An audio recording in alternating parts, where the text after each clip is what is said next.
চারটা বৈশিষ্ট্য যাদের মধ্যে পাওয়া যাবে, চারটা কোয়ালিটি, চারটা সিফত যাদের মধ্যে পাওয়া যাবে, আল্লাহ এদের ব্যাপারে ঘোষণা দিয়েছেন আমার ওই বান্দাদের জীবন সফল, কোনো সন্দেহ নাই।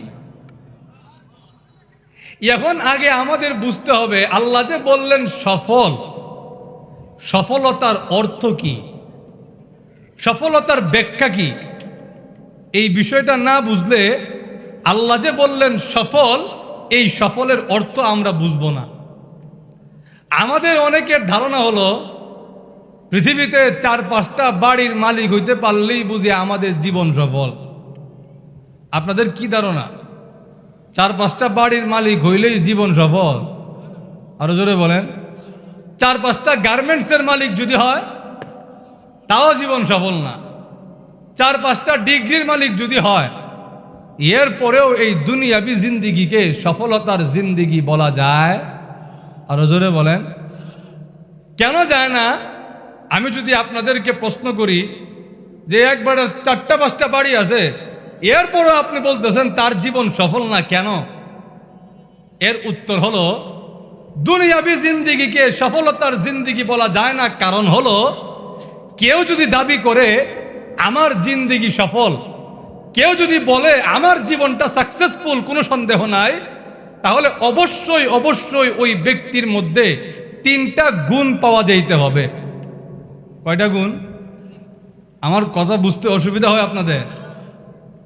1 নম্বর গুণ হলো ওই ব্যক্তির জিন্দিগিতে কোনো টেনশন থাকতে পারবে না।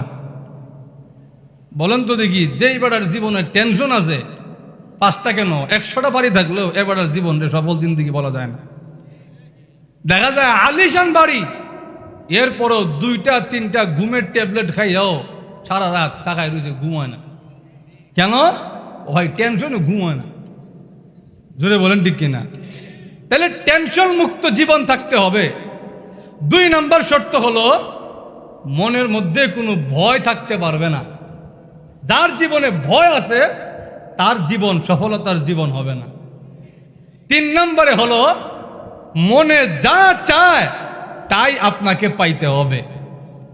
এবার বলেন তো দেখি, এই 3টা শর্তের কোনো শর্ত কি দুনিয়াতে পাওয়া সম্ভব? আরো জোরে বলেন। দুনিয়াতে কি এমন কোনো ব্যক্তি আছে যে বুকে হাত দিয়া বলতে পারবে আমার কোনোই টেনশন নাই? দুনিয়াতে এমন ব্যক্তি আছে? কোনো না কোনো টেনশন, কিছু না কিছু টেনশন আমাদের সকলেরই আছে। এমনকি রাজা বাচ্চা থেকে শুরু করে রেল লাইনে যারা ঘুমায়, যাদের ঘর বাড়ি নাই, এদেরও দেখবেন টেনশন আছে। শুধু তাই নয়, নবী রাসূলগণেরও টেনশন আছে। আরো অবাক হবেন, আমাদের নবী সাইয়্যিদুনা মুহাম্মাদুর রাসূলুল্লাহ সাল্লাল্লাহু আলাইহি ওয়াসাল্লাম, সর্বশ্রেষ্ঠ নবী, ওনারও কিছু না কিছু টেনশন ছিল। শামাইলে তিরমিজির মধ্যে আনছে নবীজির ইন্তেকালের আগে চুল আর দাড়ি মুবারক মিলায়া 20খানা চুল দাড়ি সাদা হইছি।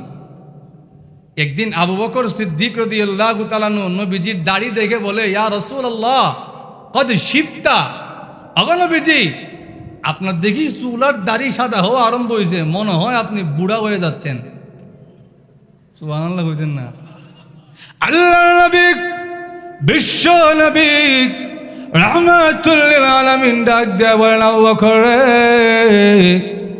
আমি নবীর এখনো বুড়া হওয়ার বয়স হয় নাই, কিন্তু আমার যে চুল আর দাড়ি সাদা হওয়া আরম্ভ হয়েছে কেন জানলি? শাইয়াবাতনি হুদ, কোরআন শরীফে আল্লাহ একটা সূরা নাজিল করেছে, ওই সূরার নাম হলো সূরা হুদ। ওই সূরাতে একটা আয়াত আছে, ফাস্তাকিম কামা উমিরতা। মহান আল্লাহ আমাকে আয়াত নাজিল করে নির্দেশ দিয়েছেন, আগো নবীজি আমি আল্লাহ আপনাকে যেইভাবে আদেশ করেছি আপনি সেইভাবেই দাওয়াতি কার্যক্রম পরিচালনা করবেন। আমার ভয় হয় না জানি কোন সময় আল্লাহর একটা আদেশের বিরুদ্ধে চলে যায়। ওই একটা আয়াতের টেনশন আমি বিশ্বনবী মুহাম্মদকে বুড়া বানাই দিয়েছে। এই হাদিস থেকে বুঝলাম বিশ্বনবী মুহাম্মদুর রাসূলুল্লাহ সাল্লাল্লাহু আলাইহি ওয়াসাল্লামেরও কিছু না কিছু টেনশন ছিল। ঘুমাই গেছেন আপনারা? শুধু তাই নয়, তাফসীরে তাবারীর মধ্যে উল্লেখ করেছে ঈসা আলাইহিস সালাম যখন তার কওমের কাছে কালিমার দাওয়াত নিয়ে গেলেন, ওনার কওম বনি ইসরাইল তো এরা প্রশ্ন ছাড়া কোনো কিছু সহজে মানতে চায় না। মুসা আলাইহিস সালাম যখন দাওয়াত নিয়ে গেছে, এরা কয়, হে মুসা, এত সহজে আপনার দাওয়াত মেনে নিব, এত সহজ মনে করেন না। তাহলে কি চায়?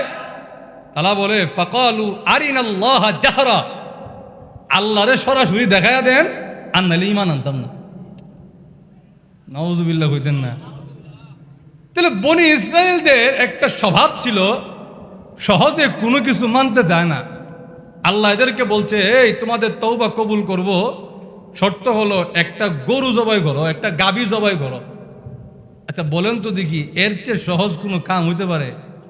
আমি যদি আপনাকে বলি, ভাইজান একটা গাভী জবাই করে ফেলেন, জানি আল্লাহ কোন সময় জিবরাইল রে পাঠায়া আয়াত নাজিল করে। আল্লাহ আয়াত নাজিল করে দিয়া বলেন, বন্ধু আপনি যে বারবার আকাশের দিকে তাকান, কদ নারা তাকাল্লুবা ওয়াজহিকা ফিস সামা, আপনি যে বারবার আকাশের দিকে তাকান, আমি দেখি, আমি বুঝতে পারি আপনার মনের মধ্যে কি চলতেছে। আপনি টেনশন কইরেন না, ফালা নুওয়াল্লিয়ান্নাকা কিবলাতান তারদাহা, আজকে থেকে আপনি যেই কিবলা পছন্দ করেন আপনাকে সেই কিবলার দিকে ফিরাইয়া দিলাম।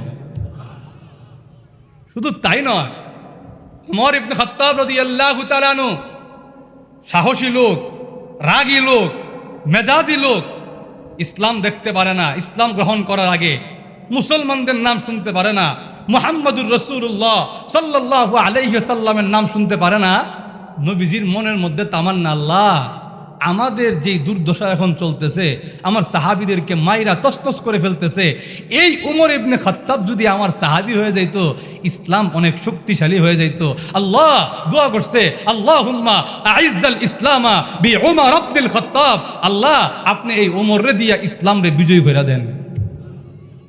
যেই উমর ইবনে খাত্তাব রাদিয়াল্লাহু তাআলা আনহু নাঙ্গা তলোয়ার নিয়া, খোলা তলোয়ার নিয়া নবীজিরে হত্যা করতে গেছিল, নবীজির মনের চাহিদার কারণে, দুয়ার কারণে এই উমরকে আল্লাহ এত সম্মান দিয়েছেন, ওমর রাদিয়াল্লাহু তাআলা আনহু দুনিয়ায় থাকতেই জান্নাত খরিদ করে ফেলছেন।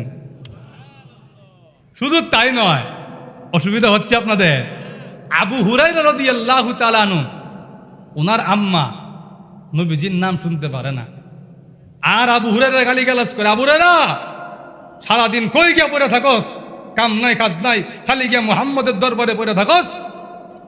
আবু হুরায়রা রাদিয়াল্লাহু তাআলা আনহু নবীজির কাছে গিয়া বলেন, আগো নবীজি আমার আম্মার জন্য একটু দোয়া কইরা দেন, আল্লাহ যেন আমার আম্মারে হেদায়েত দিয়া দেয়। নবীজি হাত তুলে ফেলছেন, আল্লাহুম্মা হদি উম্মা আবি হুরায়রা, আল্লাহ আবু হুরায়রার আম্মারে হেদায়েত দিয়া দেন। আবু হুরায়রা রাদিয়াল্লাহু তাআলা আনহু উঠা দিছে তো, আরেক সাহাবী পিছন থেকে ওনার কোমরে টান দিয়া কই, কিও তোমার আম্মার লাগা দোয়া করে, তুমি দৌড় দিয়ে কই যাও? আবু হুরায়রা রাদিয়াল্লাহু তাআলা আনহু বলেন, ছাড়ো আমারে, দৌড় দিছি এই কারণে আমি দেখি আমি আগে পৌঁছাই না বাড়িতে আমার নবীর দোয়া আগে পৌঁছায়। উনি বলেন, বুখারী শরীফের মধ্যে আসছে, আবু হুরায়রা রাদিয়াল্লাহু তাআলা আনহু যেই মাত্র বাড়িতে গেছে, গিয়া দেখে বাড়ির ভিতর থেকে পানির কলকল আওয়াজ শোনা যায়, বোঝা যায় ভিতরে কেউ একজন গোসল করে। উনি ডাক দিলেন, আম্মা দরজাটা খুলেন, আমি আবু হুরায়রা। আবু হুরায়রা আম্মা কয়, আমার জাদুমণি সোনামণি আবু হুরায়রা আসছো? আবু হুরায়রা কয়, এতদিন আমি আইলে আমার গালিগালাজ করতো, আজকে দেখি জাদুমণি সোনামণি ডাকে, বুঝছি এমনে না, নবীজির দোয়ার অ্যাকশন আরম্ভ হয়ে গেছে।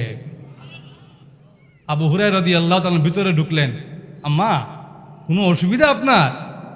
কয়, না বাবা অসুবিধা না, তুমি যে সারাদিন যেই লোকটার দরবারে গিয়া পড়ে থাকো, এই যে মুহাম্মদের দরবারে গিয়া পড়ে থাকো, তোমার এই মুহাম্মদ রে একটু দেখায় দিবা আমারে?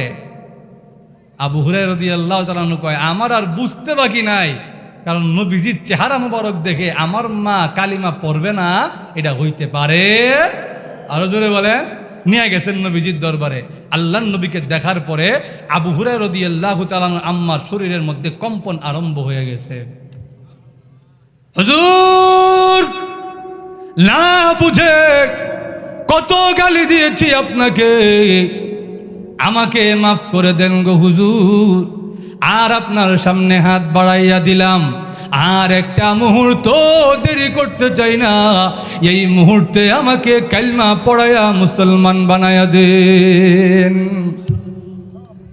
এলা নবীজি কেমন কামেল ছিলেন, কেমন বুজুর্গ ছিলেন। নবীজির মনের মধ্যে কোনো তামান্না আসলে, নবীজির মুখ থেকে কোনো কথা বের হলে আল্লাহ সেই কথারে মাটিতে পড়তে দিতেন না।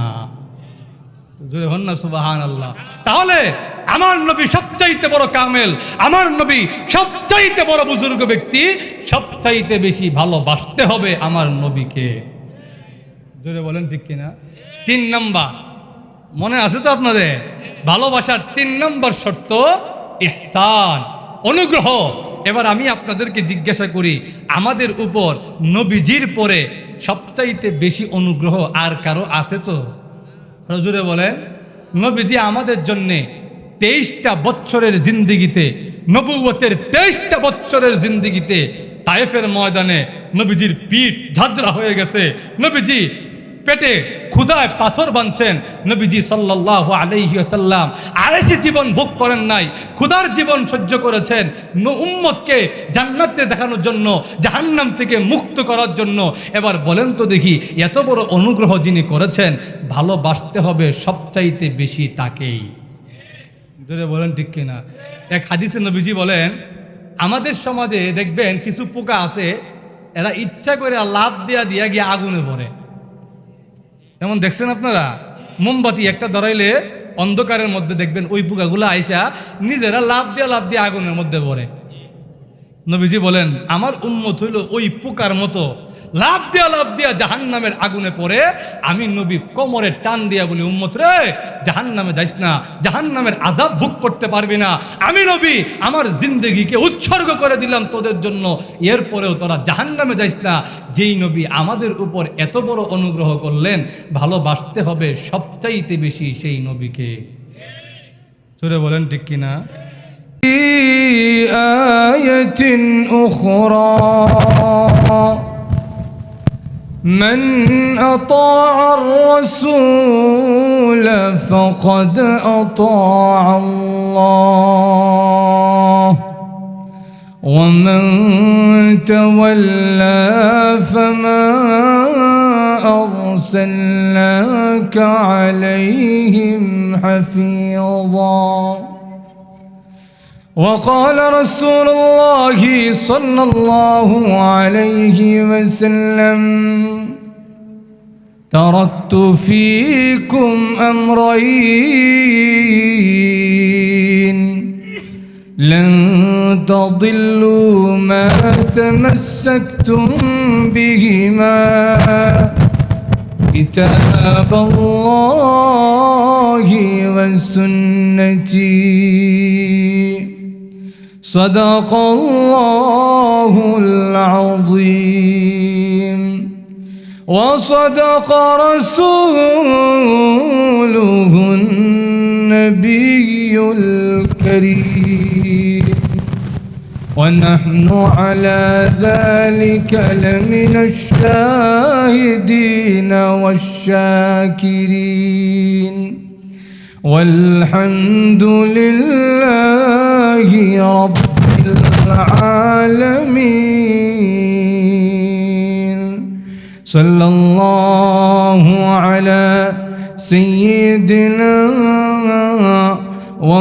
ومولانا محمد وعلى آله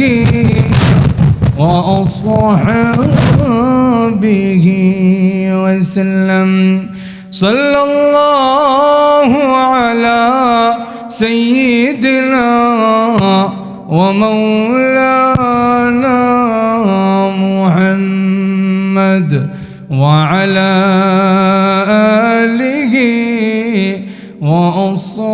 وأصحابه وسلم কালিকা প্রসাদ ইমাম উলামা পরিষদের উদ্যোগে আয়োজিত আজকের বার্ষিক সিরাতুন নবী সাল্লাল্লাহু আলাইহি ওয়াসাল্লাম মহাসম্মেলনের অত্যন্ত শ্রদ্ধাভাজন সভাপতি দামাত বরকাতুহুমুল আলিয়া, উপস্থিত মুআজ্জাজ মুকাররম ওয়াজিবুল ইহতিরাম উলামাই কেরাম, সুধী মণ্ডলী এবং সর্বস্তরের প্রাণপ্রিয় ধর্মপ্রাণ মুসলমান ভাইরা, পর্দার অন্তরালে অবস্থানরত অত্যন্ত শ্রদ্ধেয়া মা ও বোনেরা, সর্বপ্রথম সেই মহান আল্লাহ পাকের আলীশান দরবারে শুকরিয়া আদায় করছি, যিনি অত্যন্ত দয়া এবং মায়া করে এই প্রতিকূল আবহাওয়ার মধ্য দিয়েও শত কাজকর্ম ব্যস্ততা উপেক্ষা করে কোরআন এবং হাদিসের আলোচনা শোনার জন্যে, করার জন্যে দ্বীনি পরিবেশে আজকের মুবারক মাহফিলে আমাদেরকে আসার এবং শরীক হওয়ার তৌফিক দান করেছেন। এজন্য সকলেই জুড়ে সরে অন্তরের অন্তঃস্থল থেকে কালিমাতু শুকুর আদায় করছি, আলহামদুলিল্লাহ। আমি আপনাদের সামনে সিরাতুন নবী সাল্লাল্লাহু আলাইহি ওয়াসাল্লাম এই বিষয়কে সামনে রেখে পবিত্র কোরআন শরীফের দুইখানা আয়াতে কারিমা তিলাওয়াত করেছি।